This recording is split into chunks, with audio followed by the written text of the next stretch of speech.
My brothers and sisters, may God give you peace. This is a reflection on the scripture readings for the fifth Sunday of the Easter season. I found myself intrigued this past week by some of the images that St. Peter used in today's second reading.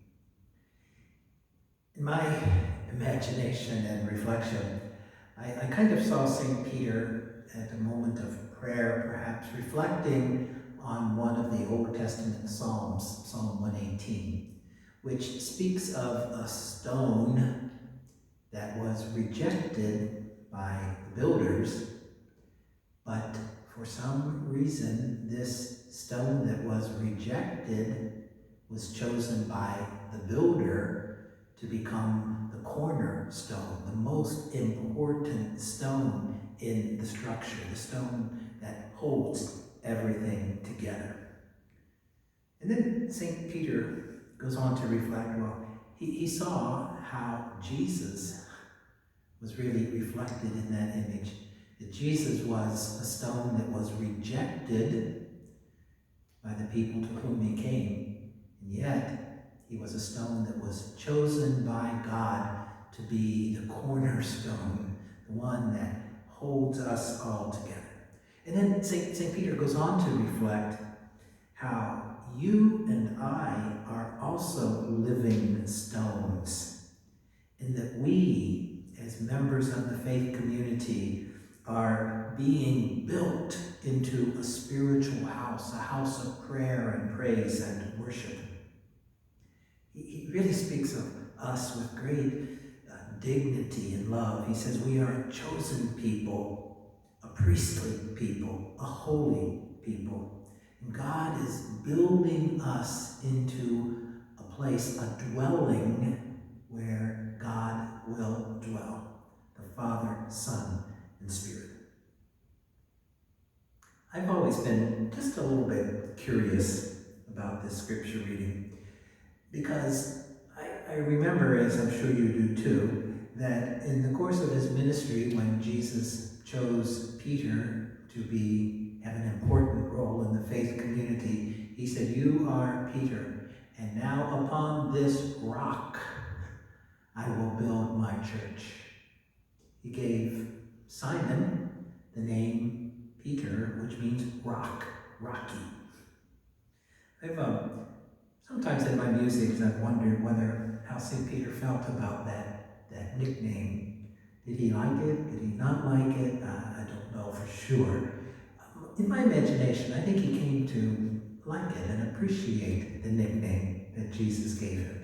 Perhaps the strength and the solidity and the confidence that is kind of communicated by that solid image of the rock. But I see a little bit of humor, I see St. Peter saying to Jesus, "Well, if you can call me a rock, I can call you a stone."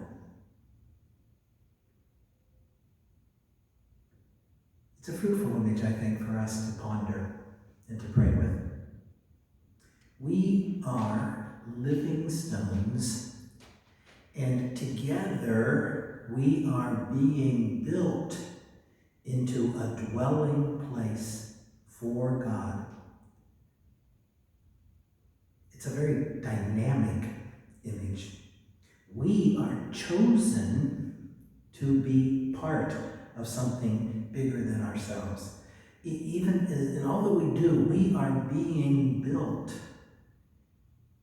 into a dwelling place, into a home.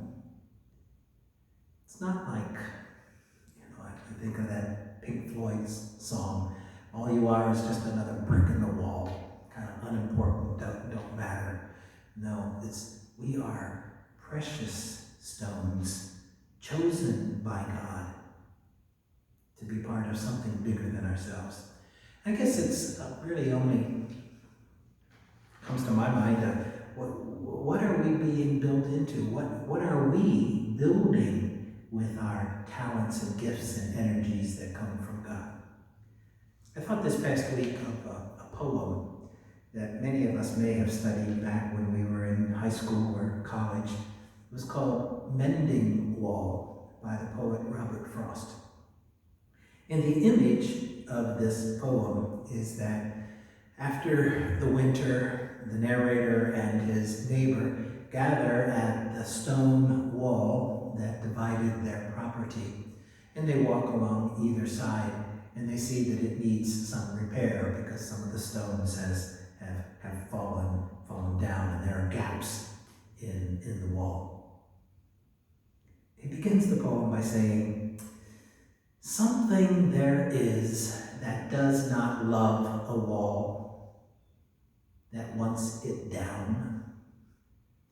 In his conversation with his neighbor, he says, I wish he would think about, whenever you build a wall, you have to think about what you are walling in and what you are walling out.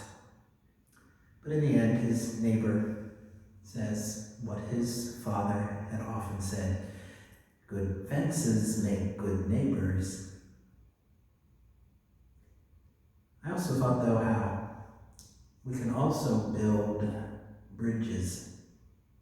I thought about that in context of the first reading today, where those first deacons were chosen because there was some distress and some perceived inequality among the early Christian communities. The Greek-speaking widows and the Hebrew-speaking widows did not think that they were being treated equally in the daily distribution of food.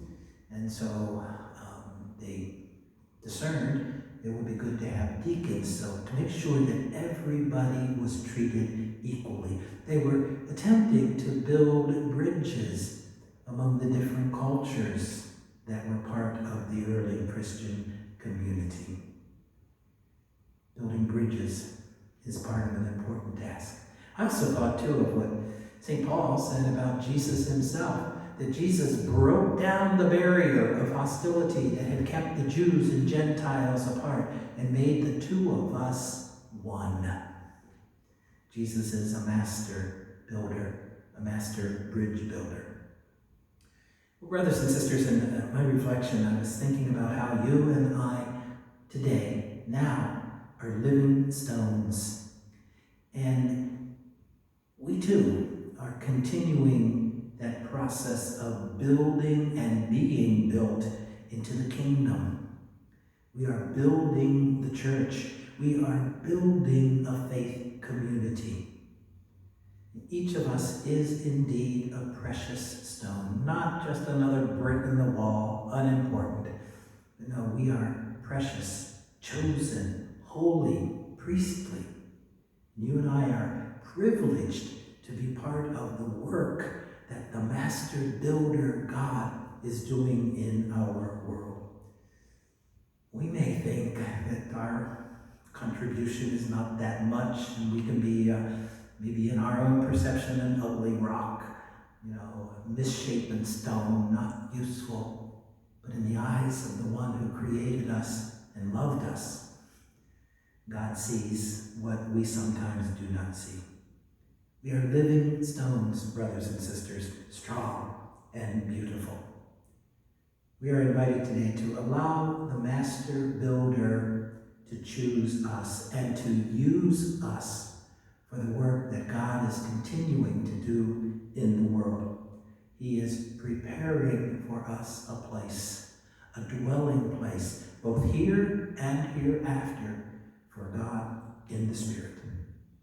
And so he said, as he said in the very beginning of the gospel today, that is such good news that we should not let our hearts be troubled, but have faith in God and faith in him.